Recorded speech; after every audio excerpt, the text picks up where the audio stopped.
All right. So, welcome to Chasing Common Ground. I've recently rebranded the podcast, formerly known as The Lifestyle Chase, and I am feeling very lucky to have Aram Grigorian with me on the show today. So, some people may not know who you are. I know a lot of my listeners will probably be familiar with you, but if you were going to introduce yourself to new people, how would you go about that? Well, first of all, thank you for having me. And anytime I have a chance to share my beliefs or my idiosyncrasies with the world, it's a humbling and great, gratifying experience. So thank you, Chris. I appreciate it. For anybody listening, feel free to rip me apart on anything I say. If you have any critiques or criticisms of me, feel free to DM me after this is over. I do always want feedback because if there's an opportunity for me to improve, I want to take that opportunity. So to talk about myself, which I don't like to really do because I don't really fucking matter in this world. It's really more about what I can do for you. I'll just give you the broad strokes. I have about 15 years of experience with training people in person. I have a history I was an economics major in college. I was in finance for about 7 years prior to becoming a trainer and a coach. I got my feet wet at a very boutique gym in Greenwich, Connecticut, where I grew up, or where I spent most of my time as an adult. And then I was kind of forced online when I moved from Connecticut to California in 2021. So that was my big transition. I lost obviously all my in-person business because of my move. And then I had to kind of just reinvent myself. And I realized that to get started at the magnitude of which I was doing in-person sessions in Connecticut, I was doing 7 to 10 sessions a day. I was making great money. It was all cash, because I was getting a lot of checks and a lot of cash that way and keeping it out of Uncle Sam's dirty little hands. But I just saw that, the content that I'm seeing on Instagram sucks. Everybody's saying the same shit, but they're trying to like dance around the subject. And I'm like, I'm just going to talk the way I talk to humans on Instagram and let's see what happens. And all of a sudden, 40,000 followers later, it just kind of worked. And that's where we are today, just helping people every day with content, helping clients every day try to get through their limiting beliefs. The event that I host is to help coaches source education. So I just kind of see myself as like a perpetual servant to my community, and that's what I'm trying to do. With your background outside of the fitness industry, have you ever found times when it's like contributed to your skill set as a coach? And if so, like, can you identify a few of them?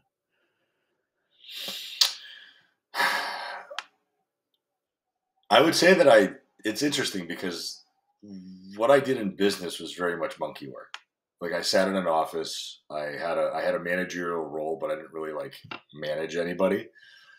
I was managing a small team of like 5 people, but like the work that we did was just so mundane and so easy. Like it was essentially glorified data entry. We were reconciling bank accounts.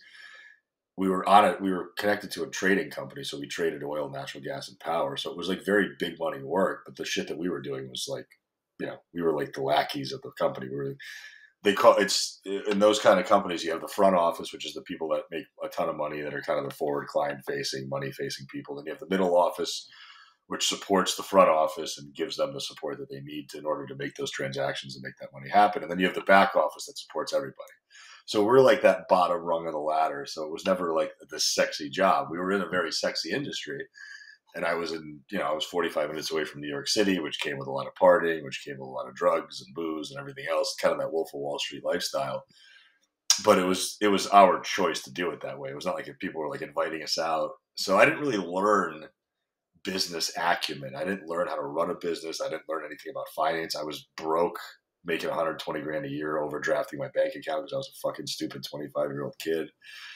And it wasn't until I started training people that I started learning about humans. Like I've always been generally interested about the human condition. Like I think it's just fascinating how different we all are, but also how similar we all are in some sense. But when I started having like 60-minute conversations on the gym floor with random people all the time, I'm like, wow, people are fucking fascinating. But like there's an opportunity to help people also. Like it's the reps, the sets, the weight, the macros, the cardio, none of that shit matters. It's the psychology piece of it that was always so important to me. And I'm like, how do you get somebody to believe you? How do you get somebody to trust you? How do you get somebody to trust and believe in themselves? Um, and I was kind of doing a lot of stuff that was textbook that I wasn't even realizing that I was doing, like a lot of motivational interviewing that I didn't realize I was doing. I've always been generally good at communicating for some odd reason because I'm a shit reader. I don't read at all. I'm from a foreign country, so this is my second language. I don't know why I'm good at any of this stuff, but I think it's just because I'm so honest and I'm so raw and I'm so real with people that I just resonate. And I make people feel comfortable in telling their stories. And I think when I hear people's stories, I can then start to back my way into a way to solve some of their problems if they desire me to do that. I mean, that totally makes sense. And like, I always get curious about people's sort of like pre-fitness story because for me, like some of my skills come from outside of the fitness industry. Like being in Okay. different environments, being part of different like sort of like workplace cultures and just norms and just different ways of living, and just it gives me more empathy and more understanding of like when somebody says like I can't do this, like, and you're thinking it's ridiculous as a fitness professional that they can't, but then you put yourself in their shoes and it's like, oh, I could see how that would be the case for you, and I could see how you have a pretty big obstacle because like everybody, like for some, everybody around them smokes or nobody around them strength trains, so they would look like the outlier. If they actually went to the gym after work, they would be like the weirdo. Like sometimes making a lifestyle change kind of sabotages you professionally because you're not like everybody else. So That's the hard. I just had this conversation with somebody. It's so timely that you said this because one of my clients today was talking about how alienating this journey has been for her. And it's like anybody else. I mean, look at some of the most high performing people in the world. They don't have a ton of friends.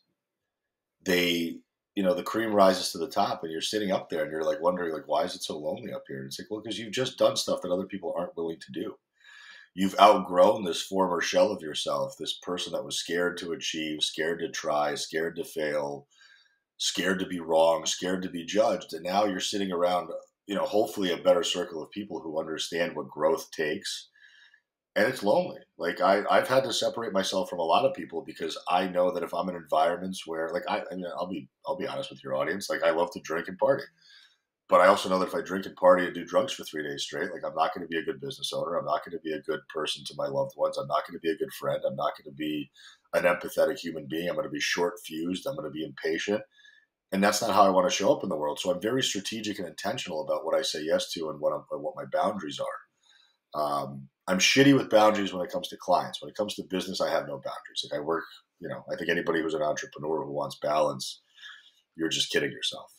There is no balance in entrepreneurship. Maybe at some point, 15 years from now, when I'm 55 or 60 and I'm like sitting on a boatload of money because I've just never stopped working, maybe I'll have some balance then. But it's not something I desire because, to me, I love what I do. And it doesn't feel like work. Like, yes, of course it could be tedious. And you know how it is, man. We shovel shit and we listen to the worst of a person's day every day, almost 7 days a week. And that starts to become a very big vampire of energy. But I find ways to fill my cup. This is why I eat well. This is why I strength train. This is why I surround myself with successful, smart people that are better than me. This is why I only follow certain accounts that fill my cup. I don't follow people that are putting up bullshit that I don't care about. I unwind and wait. I moved to California to improve my mental health because I didn't want to be around stuck individuals that were stuck in the same pattern of going to the same bar and eating at the same restaurants. So many people are hesitant to change because they don't realize that they have options because they've never explored those options because those options are scary as shit. Like, as a 38-year-old man, to move to California across the country with no friends, with no loved ones, with nothing, with nobody except for the money that I made during COVID and some hopes and some dreams, it was a big ass risk. And every time I've ever leapt off the ledge, I've landed on my 2 feet. You pull a muscle here and there, you might break a toe every once in a while, but generally when you leap and you trust yourself that you at least have a work ethic and a brain in your head, you're probably going to be fine. So this fear that people have of trying new things, as stupid as it may seem, right? Like, I'm not a meal prep person, or I'm not somebody who goes to the gym at 5 in the morning. Well, yeah, because you keep telling yourself that. And the more often you tell yourself that story, the more real that story becomes. And it becomes like this self-fulfilling prophecy where it's like, okay, cool. Now I'm in my own prison. I have the key. I can open the door at any moment. I'm just choosing not to. Hmm. I mean, you gave me so much to think about and talk about, so I'm gonna try and go in sort of like chronological order. One of the first things that jumped out to me was you talked about how like isolating and lonely like this pursuit can be, and I wholeheartedly agree with you. And have a few instances. One of them top of mind for me. I was kind of reflecting on my pre-fitness industry or even early fitness industry life, where I often would go out to bars to drink with friends because it made me feel like I had friends. And then as soon as I removed Mhm. alcohol from the situation, it got really quiet. And like for me to come to terms with I've that been now, like it's so there, humbling. Like man. I'm like, "Oh wow, it is hard to find people that I really connect with." And like I'm going to reinforce this later in the episode about conferences and stuff, but like this is why conferences this is why I value them so much, because somebody has pre-gathered people that like fill my cup to be around. And like my first example, I'll share my first example, and this was like taking a huge leap. My entry into fitness was kind of wonky. There was a lot of gyms that I applied to that didn't hire me, and the gym that did hire me after an internship closed 8 months in. It was a little bit Fuck. messy, and then I was sprung into being self-employed 8 months in as a trainer. I had some prior experience working for a fitness magazine and a spin instructor, but I was kind of like I was already accumulating a little bit of like credit card debt and stuff like that. I was a little bit nervous about my future. But a few months into that, I was encouraged to go to the Kansas City Fitness Summit by Andrew Coates. And like I did not have the Uh, money to go to it. Like I was just barely. Kevin Deneen's What's event. that? Kevin Deneen's event. Yeah. Um Yeah. Kevin's a great guy. Andrew's a great guy. Kevin's a great guy. Yeah, like I'm not 100% on like how that event became, but it was such like a historic event because so many people have been brought together at that event. And like Andrew Coates has known me for basically my entire training career. We're both based in Edmonton, and he just kind of like gave me a little bit of an extra nudge. I don't think he realized quite how broke I was, but it was like uh He's been there. like everybody's kind of been there, and what I want to reinforce is just like how taking that risk to be on that trip made such a dramatic impact on my career. Basically like I was watching my bank statement to make sure that my cards wouldn't bounce if I had to use like an Uber once I arrived. I got like a promo from McDonald's where I could get like 10 cheeseburgers for $10. I ate two of them, and I put the rest in like the hotel fridge. I split the room with another colleague from Edmonton. He transferred me some money to like float me for the rest of the trip. Like I was broke that whole trip, and to make up for it when I came back, I basically lived off rice, beans, and tuna for the next like 3 months until I recouped the funds.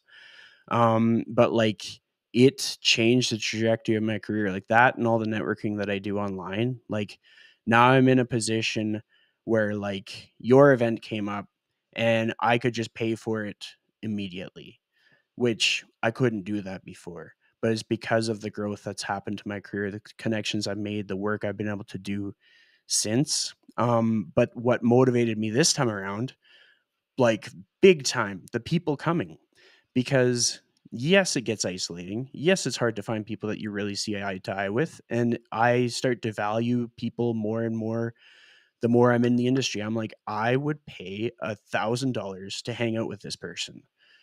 And it's a no brainer. And it helps with like the longevity of your career.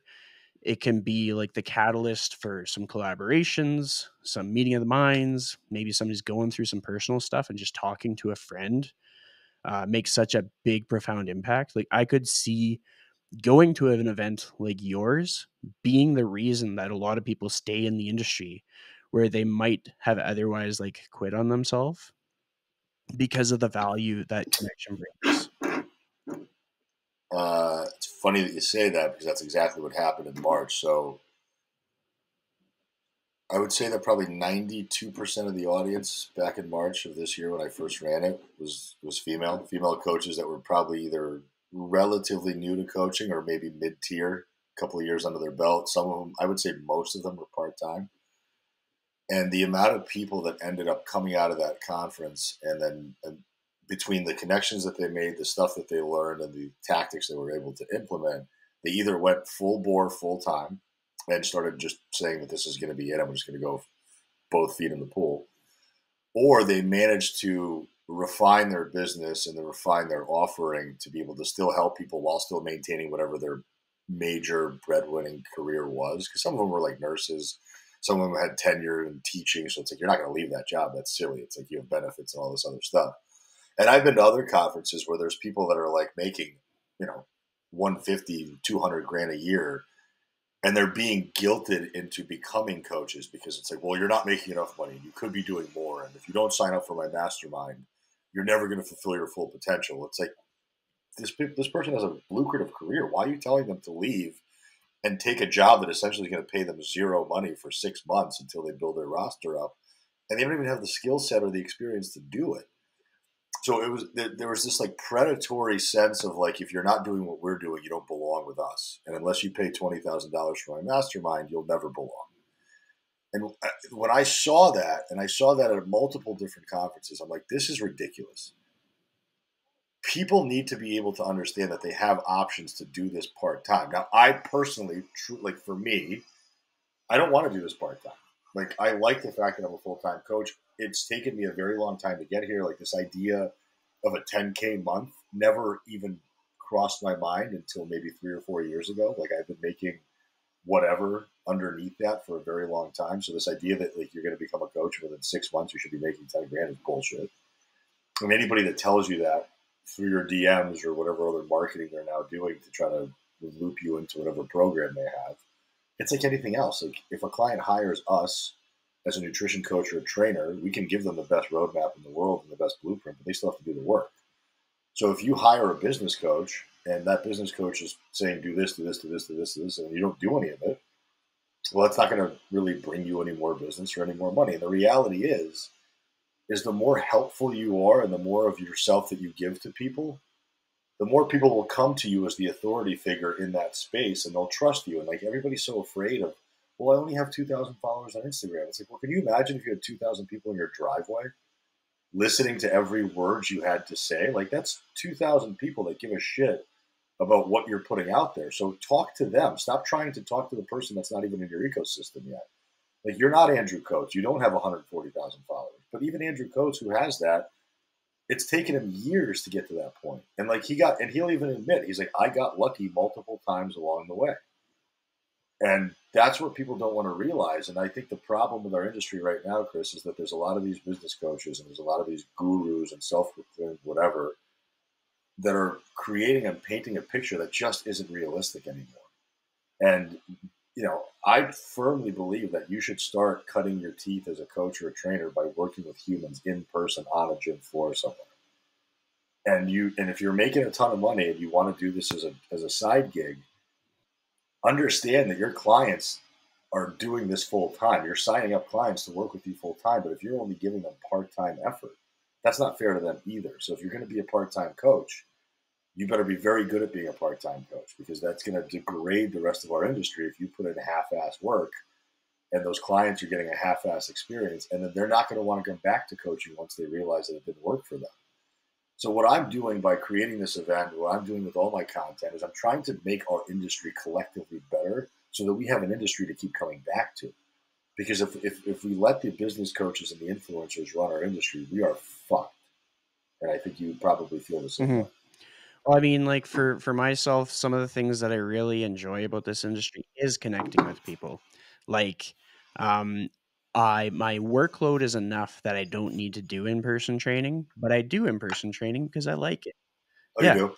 Yeah. How many people do you see a week? For me, it's pretty small. I might see like 5 different people in a week kind of thing, but I just keep Fine. enough people in the Perfect. roster that, I get a variety of different personalities, different things to work through. Like some people are brand new to the gym, some people are prepping for a wedding, some people, like a lot of people come to me for the simple reason that they just want to live longer.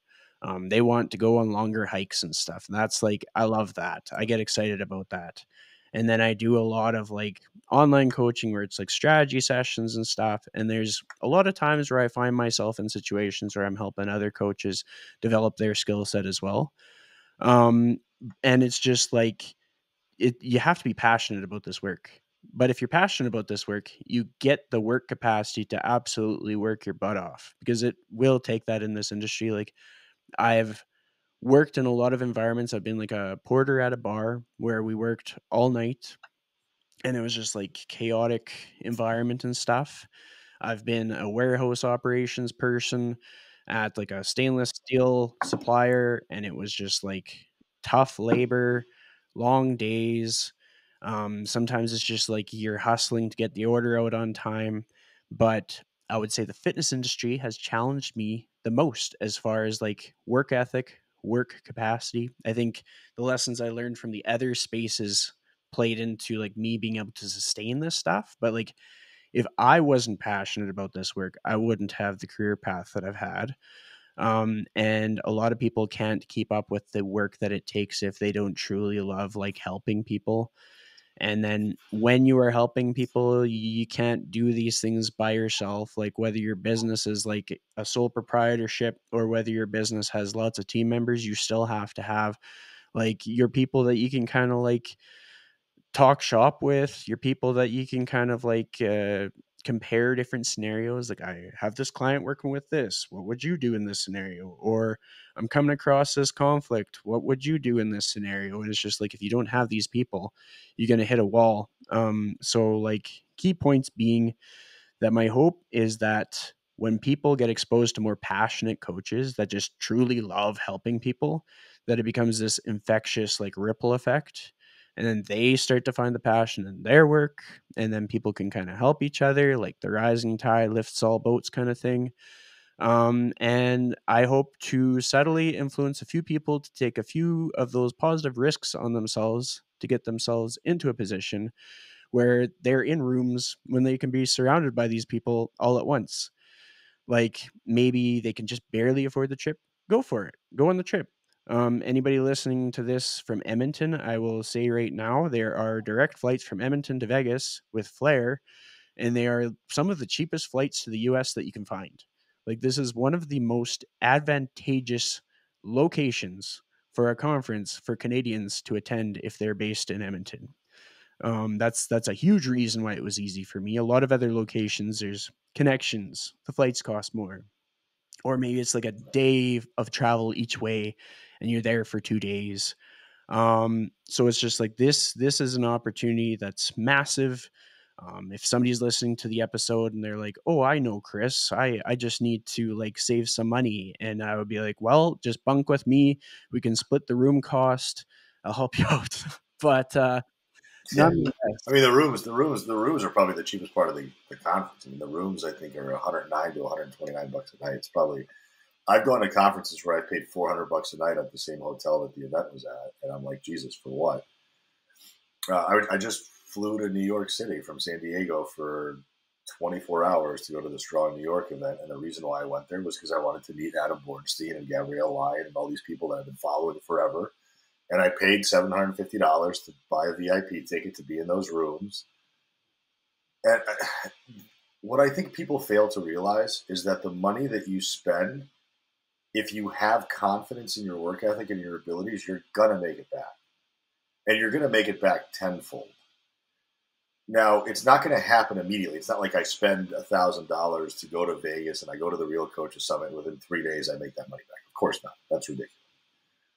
But if you go to these events and you actually immerse yourself into it and you talk to as many people as possible, and what I do and what my event differs from other events is everybody's sitting together and doing things together constantly.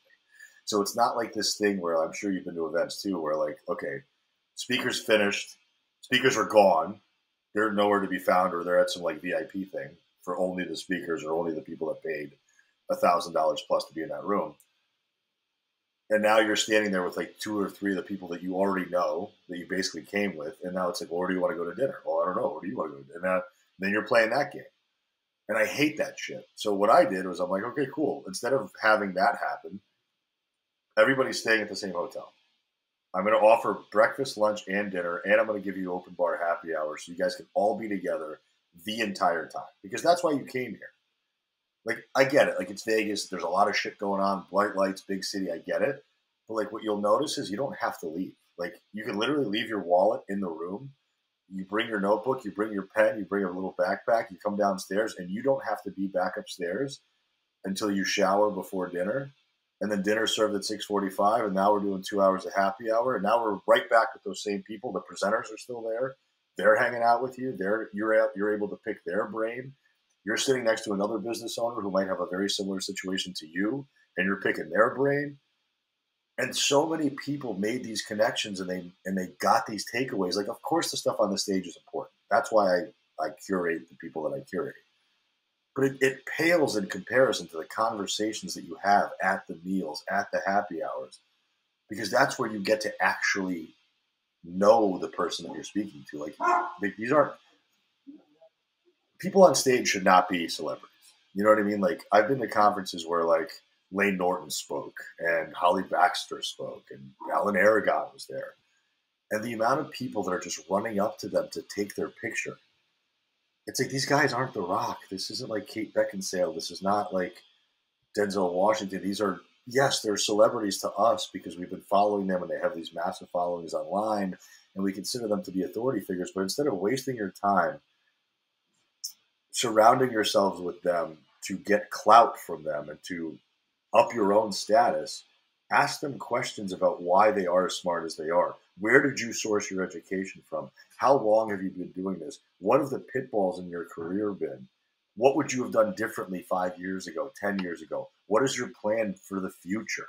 Like, ask them questions. Don't just take a picture with them, throw it up on your Instagram page, and be like, oh, I got to hang out with Norton. Like, nobody gives a shit. Literally, nobody cares. If Lane Norton walked out of a room full of nutrition coaches and he walked down the street in San Diego, 1 out of 10 people might notice him.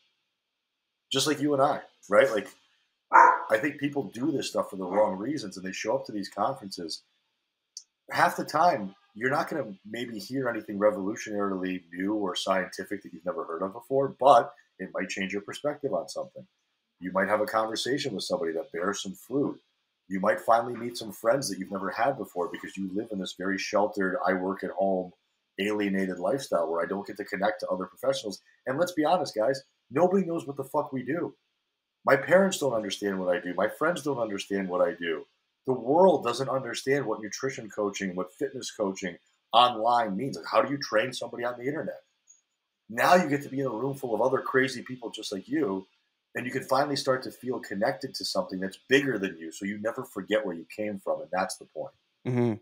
You brought up a lot of key points. Some things that I like have quietly agreed with, but I'll just vocalize my more like emphatic agreement. So first and foremost, like everybody is just a person. Like I admire a lot of people in the fitness industry and I've learned a ton from a lot of Absolutely. people in the fitness industry, but like I don't get that like excitement about like, "Oh my gosh, I need to take," like if somebody was very formative in some of the things that I've learned, like I kind of want to have some kind of a memory of getting to talk to them or something like that.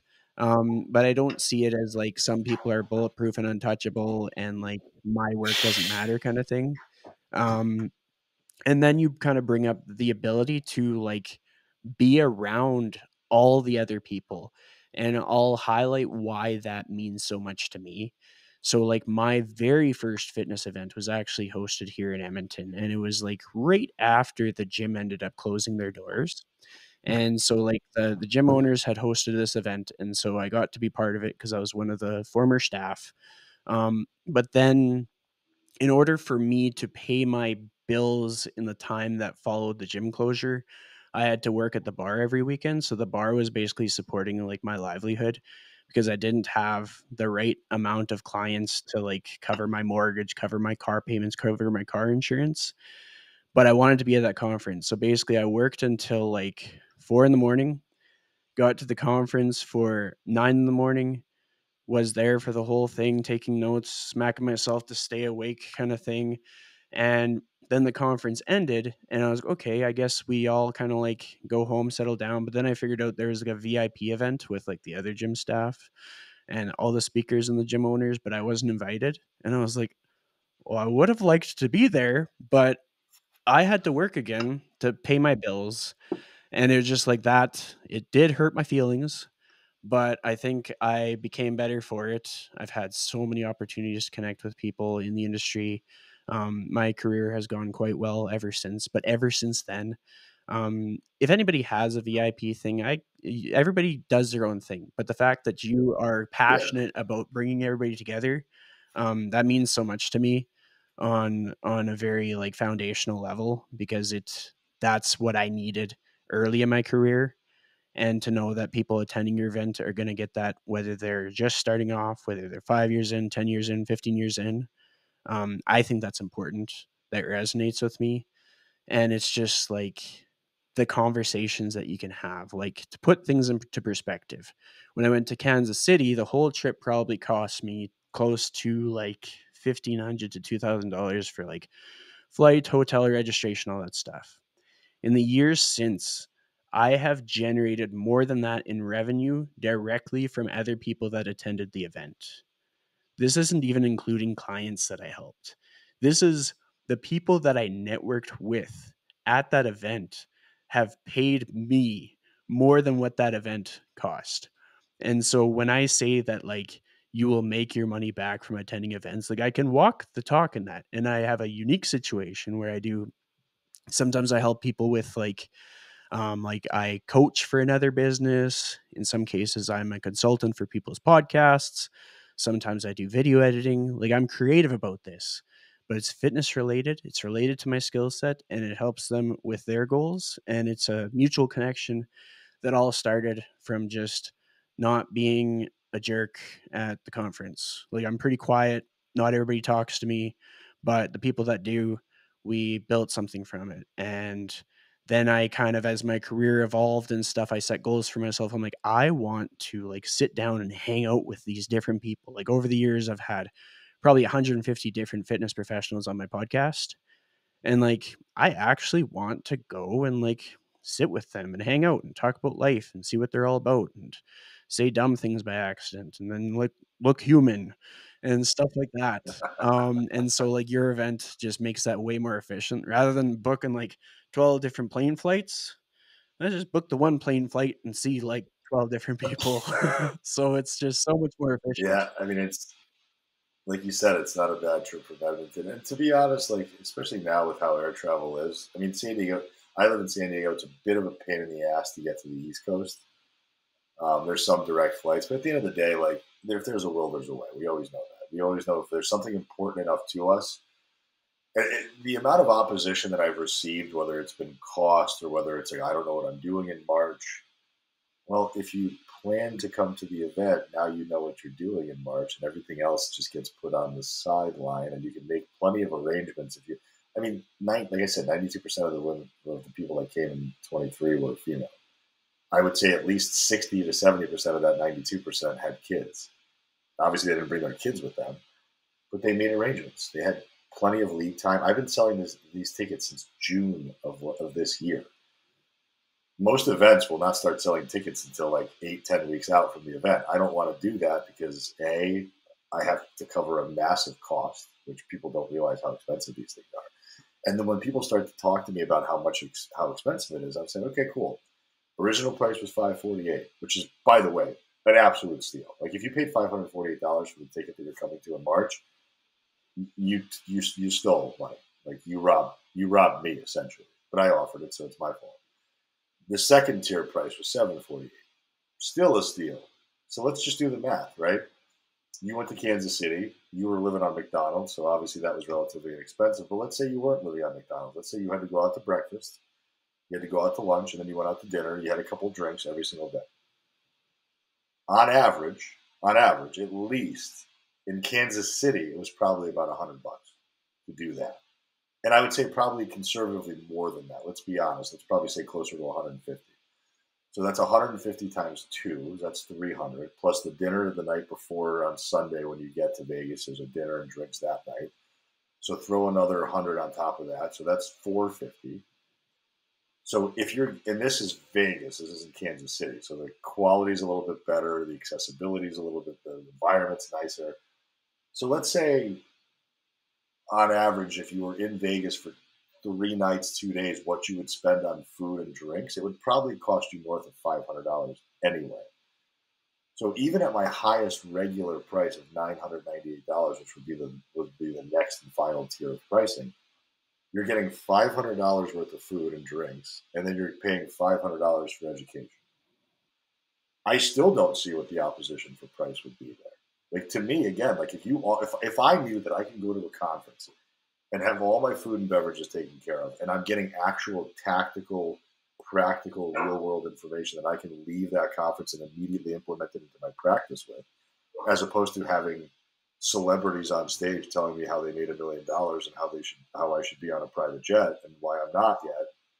Like, I'm not. This isn't like a Tony Robbins conference where you're gonna like sit there and like be fired up, and then by Tuesday when you get home, all that motivation is just gone, and you have no idea why you even spent the money or the time to go there. This is going to be like stuff you can actually come home with. Not to mention that, like, I'm giving you all the information on the website. Like, you can go right now onto the website and see every speaker topic that's going to be covered. And for the next 3 months before the event, I'm going to be doing a bi-weekly series where each speaker is going to be offering like an hour Zoom call, so they can start to actually get people to understand what they'll be talking about. So if you're on the fence about this stuff, and obviously, between your audience and my audience, we only know so many people, and this is only going to get out to so many people, but it's going to cost me. I already got the bill yesterday. I already paid $40,000, and I owe them another $56,000. So it's going to be about 120 grand altogether when it's all said and done. I don't plan on making a dime off of this. I just hope, to whoever's listening up there, that I don't lose money on it, because I lost 30 on it this year.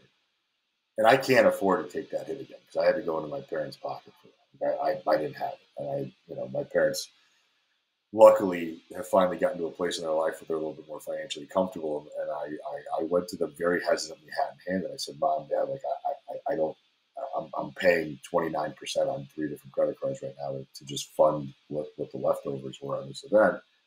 Can I grab $30,000 from you and just pay this off so I don't have to pay these interest rates? And they're like, absolutely. You've never taken money from us in your whole life. Here's your chance to take it.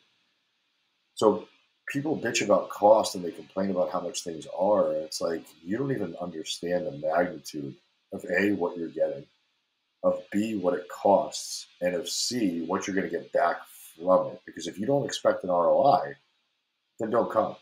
But why would you come to anything if you didn't expect an ROI? There should be something, but that also has to be on the individual who goes to these events and participates in the event. Like, if you're just sitting there for 2.5 days like a lump of coal, and you're not speaking to anybody, and you're not branching out, and you're not asking questions, and you're not being present, then don't come. That's a waste of your time and your money. But if you come and you meet at least one person, say you come and you meet Chris, and Chris invites you onto a podcast, and that podcast gets broadcasted out to however many viewers and listeners he has. And now you get 15, 20 more followers. Now, if one of those followers starts to pay you money for something that you do, that wasn't worth it? It was absolutely worth it. It was worth every dime. So I think instead of being short-sighted about any opportunity, especially in this business where you are an entrepreneur, where you are risking your life and your finances every single day, your mental health every single day, your physical health every single day, that's what you signed up for. You signed up to be in a very risky field. That's what we do. We mitigate risk on a daily average basis. And how dare you, as a coach, ask for $500 to $700 a month when you're one willing to spend that on an educational and networking opportunity? Like, I would never in my life ever expect any of my clients to pay me money if I did not respect and engage in self-development constantly. Mm-hmm. Because at that point, I'm not doing them any favors. So I think people really need to change their perspective and understand that it's not a cost unless you see it as a cost. It's an investment. It's 100%. The same bullshit that you tell your clients, don't wait, sign up today. I need 5 motivated, high-level, expensive professionals to buy my program. You're asking people to spend money on you, but you're not willing to spend money on yourself. Why would anybody trust you? Why would anybody want to work with you if you're not working tirelessly to acquire knowledge, to acquire experience, to learn from people that are better than you, that are more experienced than you are? You have to be in a room full of people that are smarter than you in order to level up. That is the only way to do it, and you know that firsthand. Absolutely. And I got some stuff to kind of reinforce your point. Like so much of what you were saying kind of like brought me back memories of early in my career. Cause like when I first started, got my very first certification, like I did some stuff with like the technical college. What was your My first cert? first cert was the CanFit Pro certification. So it's like a major Okay. Canadian one. I also did a few of the courses from a local technical college's personal fitness trainer program. So I did 3 of the 12 courses for that diploma, but I ended up just sticking with the cert. And then later on, I got the certified functional strength coach certification.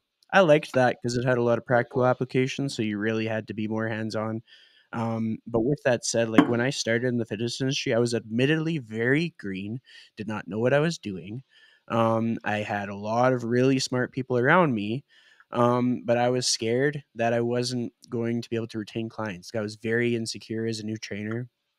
I would like film like a client doing a deadlift, and like colleagues would come into my DM saying about all the things that I was doing wrong, and like I was messing up. I wasn't getting everything right. And so like the fear of losing my job was like pushed into me. Like that's why I would continue, like I would pursue continuing education so aggressively. And when I was broke, then I would look into like I remember when Nick Lambe first started putting out his virtual events. And the first time that I ever saw one, I think it was 2019 or something. I got so excited that all this stuff was like free.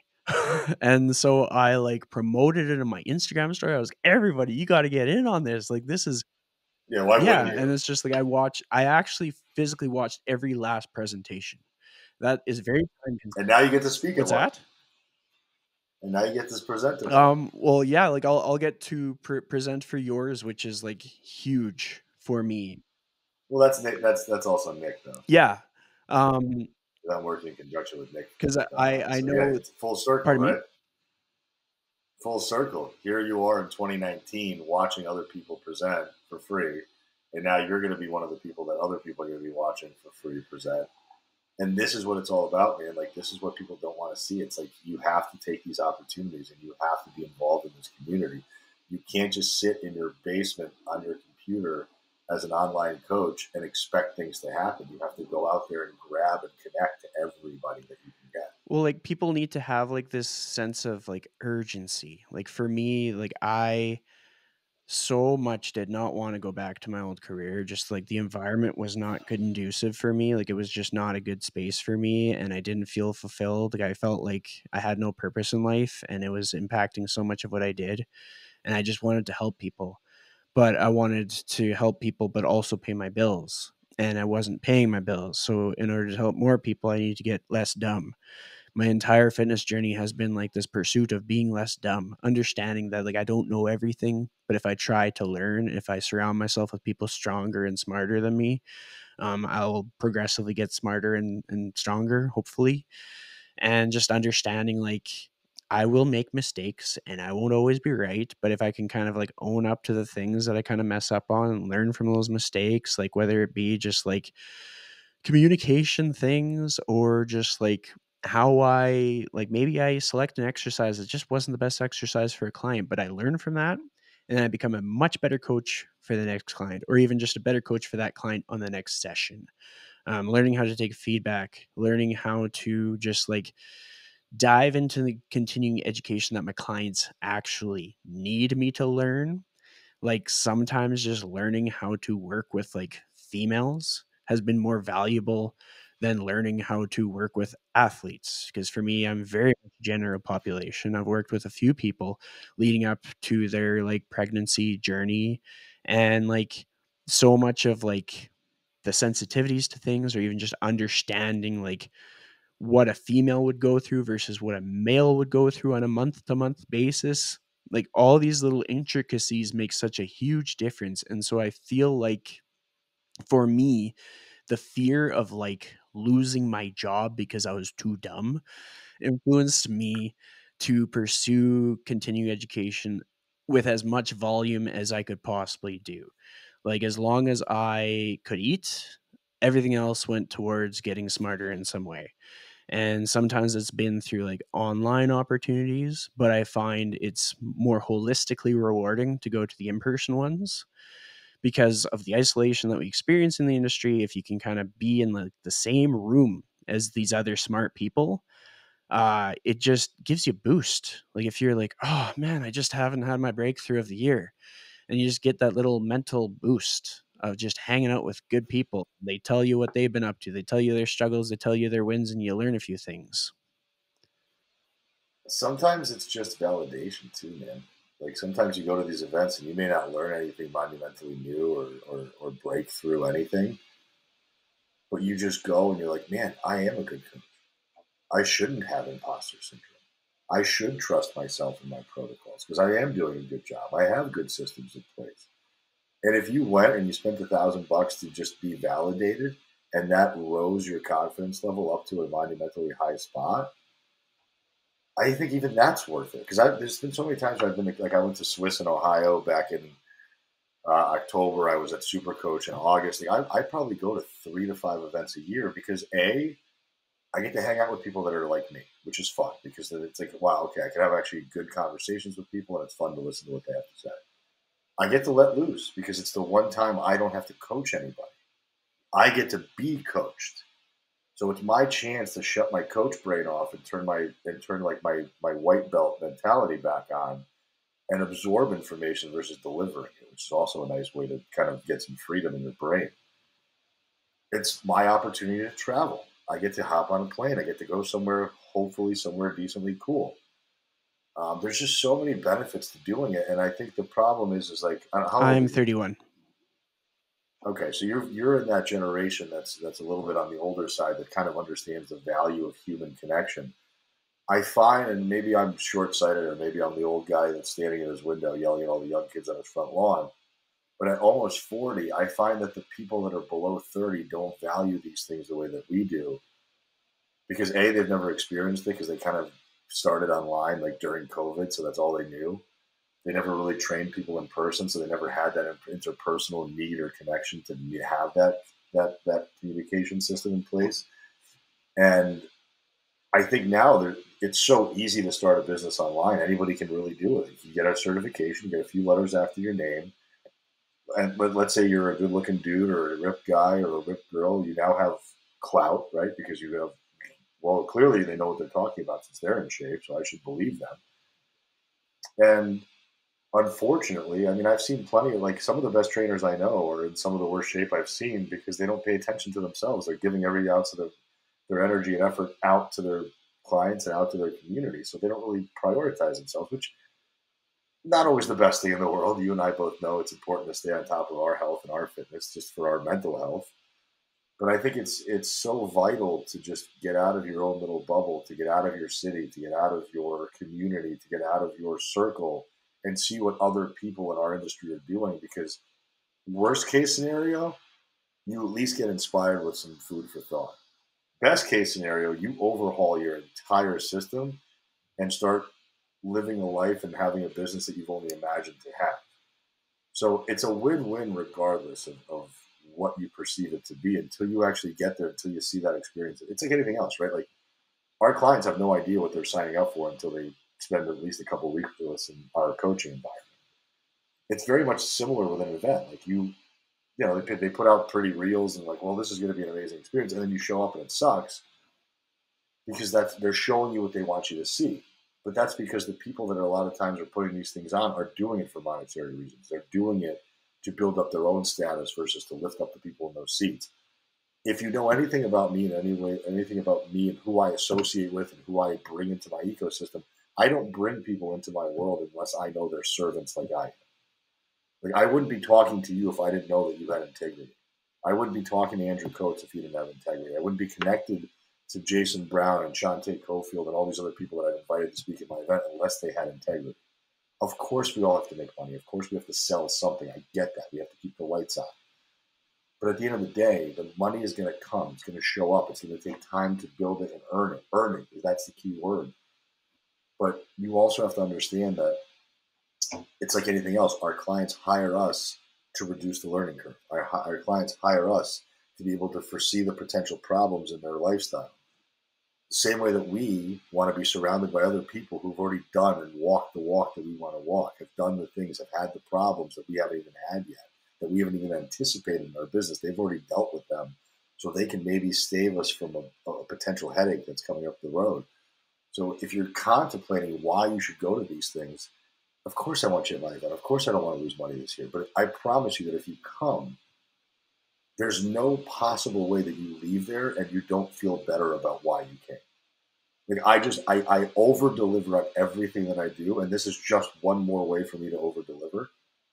And it's getting to a point now where like I'm almost tired of hearing myself talk about it because like I've had to sell it so fucking hard that it gets to a point where I'm wondering, it's like, how do you not see the value? How much more can I tell you about this experience to convince you that this is something you have to do? But what I will promise is going to happen, Chris, and if I can survive this year, I don't think I'm going to have to convince anybody after year two. I think after this year, and this thing gets put on the map and people show up, because right now I think we're at 100. I'm at 186 tickets sold. My goal was 250. Last year I had about 150 show up. So I'm already 30 people over that in 1 year of having it be an event. If I can get 250, that'll be incredible. And hopefully gets close to break even. I mean, I hope this becomes a 500 or 600 person event. I hope this becomes the conference that people go to because nothing will ever change about it. I will maintain the same level of offering that I'm offering now. It will always be all food and booze included. It will usually stay in the same place because I like the venue. I'm still not going to make any money off of it because that's not what I'm trying to do it for. So at the end of the day, like people can expect congruency and continuity from me always because that's how I show up. I don't know any other way to do it. Like if I wanted to take your money and not give you something, I don't have that bone in my body. It just doesn't. I don't operate that way. And it's been very. Some days it's been very honestly disheartening because I've heard some stuff like I was talking to one particular person who's got a team of like 8 coaches, and I asked him like, "You going to come this year?" He said, "Well, why would I just sit around and listen to people talk? Why would I spend money on that?" I'm like, "Isn't that what 4 years of college was? Like, what did you get out of your college education? Nothing. Like, you're a nutrition coach now. You could have done that with multiple certifications and some life experience, but you paid $150,000 for 4 years of school that you never used again. So clearly, it wasn't a bad idea back then. But now, when you're in a lucrative career helping people, why wouldn't you want to be up to date on all the information that exists? Why wouldn't you want to see a perspective of a coach that's been doing it differently than you have? So it's that short-sighted thinking, like what's in it for me? Well, there's a lot in it for you, and it's not only what's in it for you. It's what's in it for your clients. What are How are your clients going to benefit from you being in that room? And my clients are so in support of, like when I'm off the grid for 2 or 3 days, and I'm still accessible, but they're pumped up that I'm at a conference. Like, good, go learn some shit. If it can help us in some way, we want you to go do it. They're not upset that I'm not taking check-ins that Thursday because I'm on the plane or I'm flying or whatever. They're like, fine, go, please. Like, we want you to get smarter. We want you to get better at what you do. And I promise that all of your clients, if you take 2 days off, are not going to freak out that you're not there. They're going to be just fine. Mhm. Well, I mean, my clients have even, like, noticed how I evolve, like, my everything that I do has changed for the better year over year, and the thing that I keep as a constant is these learning opportunities. So, I feel like we've given lots of people opportunities to, go ahead and secure themselves their spot at your conference, and I'm definitely going to have links all over the show notes and make it very easy for people to make that decision, and I'll even preface, like, for anybody that isn't reading between the lines, like, I'm in Canada, so if I pay for anything in the US, it costs more than what the US cost is, and I still had very little to no hesitation. Big part of that is because I know so many people in the industry at this point, so it means that much more. But like, if anybody ever wants to like do what I did, you're gonna have to go to some conferences. So this is a great opportunity to do that. But with that said, I think this is a great point for us to draw the episode to a close. But I've really enjoyed this conversation. So thank you so much for joining me. But yeah. I can't thank you enough for the opportunity. I don't like talking and selling anything to anybody, but with where I am, on this mission and on this journey right now and where I am financially about it, like I can't afford to not be as passionate or as pushy as I am about it at this point. Like I used to have some shame with it, but at this point it's like it's self-preservation. It's self-preservation because if I can continue to be connecting other coaches to other coaches and making this industry better, like I want to be able to survive. And if this event does well and it gets to a point where it does even become profitable, hopefully, all that money is going to go back into this industry. It's going to go back by way of scholarships. It's going to go back by way of opportunities for other coaches. That's what it's going to turn into, hopefully. And that's really what I want this to be. So I appreciate you allowing me the opportunity to talk to your audience about it and to share my belief system because Lord knows I'm a very weird person. But yeah, I just can't thank you enough. Perfect.